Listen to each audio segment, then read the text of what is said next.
Mimi kama mwanafunzi naweza sema kwamba Turkana ni mahali pazuri.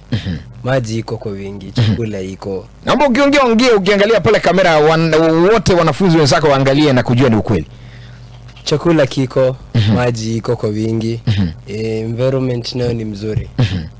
Ni ile tu ile venye kunakaa hiyo kumekauka na nini ndiko inapewa wengine uoga.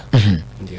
Sasa wewe kama mwanafunzi tangu uingie pale ujiunge na chuo kikuu pale Turkana, usalama ama wewe hauko usalama pale? Kuna usalama?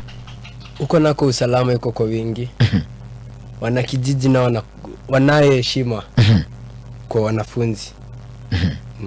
So ni watu wako na urafiki mzuri kwa wanafunzi na uhusiano mzuri. Ndio. Sasa moja kwa moja wewe kama mwanafunzi Ruben Gisemba, mwanafunzi pale katika chuo cha Turkana, naomba ufanye wito kwa wale wanafunzi wenzako pengine wamemaliza kidato cha 4 pale nyumbani hawajajiunga na chuo kikuu, ungependa kuambia namna gani? Toa wito moja kwa moja wanafunzi wenzako.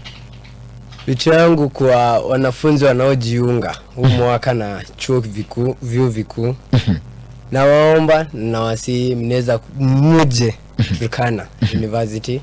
Ni chuo kikuu kizuri, kina courses tofauti na kina mengi. Kuna pia utalii vinyo unasoma huko, kuna utalii bado lazima ujue nchi. Kwa sekunde